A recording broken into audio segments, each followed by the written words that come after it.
Hey everyone, welcome to another review, and today we're going to be checking out a Star Wars Black Series figure, and that is going to be pre-Vizsla. So, it's a new year, new figures, so let's check out the box real quick. Again, this is just your standard Black Series box art with a big window right here displaying all the figure, on all his accessories, got the name, I guess where it's from, the Clone Wars obviously. Got a great image of the character on the side. Some details about him on the back, another same image on the side, nothing Black Series. So let's check him out. So here we have pre-Vizsla outside the box, and without his accessories, he's a pretty decent looking figure. There are pretty big issues with him, but for starters, let's just check out how he looks. And again, the paintwork on this figure is going to be great, as always. The sculpt that's one of the big issues, but that head sculpt right here I think is just great, and it makes up for it. It's just a great translation of his, I guess, Clone Wars art style, because again, this is from the cartoon show. So I think this translated very well into like a semi-realistic face depiction. The paintwork on the chest piece is nice. There's not really much detail in terms of like wear and tear of the figure. It's pretty much just all straight plastic. But overall, he does look pretty good. Now getting into pre-Vizsla's articulation and I think overall sculpting, it is not great. It uses the old Jango Fett body mold, which in my opinion is very bad in terms of the way it articulates, because he can't even stand. But ignoring that flaw, let's check out the articulation that he does have. Shoulders go in, so you can get about roughly 90. Not very good bend, and be careful with these tubes because these will snap if you're not careful. But they do rotate as well with the figure, and so does like the wrist gauntlet, but you're not going to get very much range in terms of articulation. He does come with sideways hinges, which is, I think, is a missed opportunity, since you know he comes with blasters and a sword, so you do want that vertical one, that vertical hinge. Can rotate at the waist, can't crunch forward as much. Get a little in the back. For the head, does rotate and is on the hinge. You can look up about that much. Oop. And then look down that much. No pivot on the head whatsoever, but he does rotate. This waist belt piece is loose, I'm pretty sure. Yeah, it is. So it kind of gets out the way if you needed to. But legs can kick up about this much. Kick out this much before it gets in the way of the molding and sculpt. He does have double jointed knees that can bend good range, which is pretty good. Does have thigh rotation that is hidden very nicely. And then he can pivot in the feet. Hinge back about this much. Can't really hinge forwards because of the sculpt as well. So again, this uses an old body mold, so it's very difficult to get him to stand, since I think it's mainly due to the way his feet are made. It has such a big gap right here, where if I get this base, you can see that it doesn't lay flat whatsoever. And the feet are even at an angle as well, like they arch up on both sides. So it doesn't give him any room to really have a good stance. So if you really want him to stand, you're going to have to hunch him forward like that, and it just doesn't really look good in my opinion. And here we're gonna have Jango Fett when he's fully armored up, and this helmet I think saves it because it just looks so good. And I mean, this figure looks great, it's just the articulation and the choice of like body mold just holds it back a lot. But I mean, this head sculpt, this helmet looks very nice.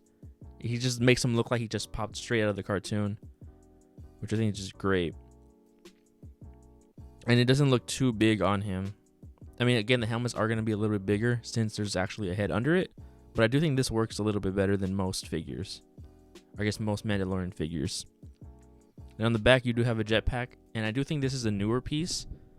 Jetpack, I don't think other Mandalorian have the same one. I can't really check at the moment. But the detail looks great. Paintwork is nice. And the sculpting just looks cool. And again, the little missile up top is removable, like I think all Mandalorian jetpacks. And then you can't articulate the boosters. and then you can plug in like a fire effect or whatever if you want to add just a little bit more detail to this figure. But I mean, just looking at him straight on, he looks great. It's just the articulation, man, that just holds this figure back. Now for the accessories, he doesn't come with much, but I do think the ones that he comes with are the necessary ones, and that's all you really need with him. And he does come with 2 identical blasters, which are, if I can focus, which are done in just a gray plastic. They are kind of soft, so be careful with those. And there's really no paint on them whatsoever, but the sculpting is nice. I do wish that it would have been painted, at least like the hilt. But other than that, they're pretty decent looking blasters. And they can be holstered on pre-Vizsla's. Oh, see, there you go. He fell already. So even on the stand, he can't stand. But the blasters can be held and stored right here or in this palm. Which he just looks pretty cool with the blasters on. Now, pre-Vizsla's next accessory is, I think, one of my favorites so far, and it's a newer color of the Darksaber.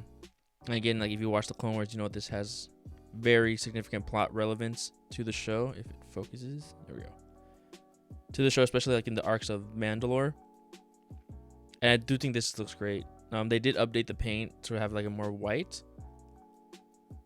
outline compared to like the older version. And I do know that the new Mandalorian figure, the new Mando figure, is also going to have this Darksaber. But again, this can come off the hilt, and the hilt itself looks pretty neat. Nope. The hilt itself looks pretty neat. Again, there's no paint on it whatsoever, but it looks great. Nonetheless, I wish there was like a little bit of silver maybe on the hilt.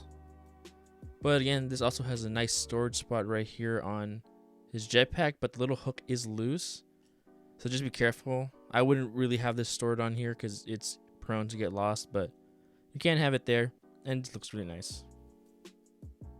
Now for some comparisons, here we have Pre-Vizsla next to his fellow Mandalorian Bo-Katan. There's Pre-Vizsla next to Boba Fett. Next to some more Clone Wars characters, here he is next to Cad Bane. There he is next to Luke Skywalker and Grogu. There's Pre-Vizsla next to Darth Vader. And last but not least, there he is next to Darth Maul. And these two look great together. So I'm going to keep my overview pretty brief. I kind of already said how I feel about this figure. And just overall, he looks great. And he's going to look so good next to a Clone Wars display and other Clone Wars figures. It's just the articulation, man. That really draws this figure back. It's one I don't recommend you buy unless you see it on sale, which I'm pretty sure it will be on sale. So just keep an eye on that. Again, he looks great. It's just the posability is not there. He can't stand. And other than that, like, he doesn't really have that much going for him. I mean, the accessories are cool, but I mean, you're gonna get the Darksaber in a different with a different figure that arguably is vastly better than Pre-Vizsla. But you know what? Let me know what you guys think in the comments. Like, share, subscribe, and I'll see you in the next one. Later.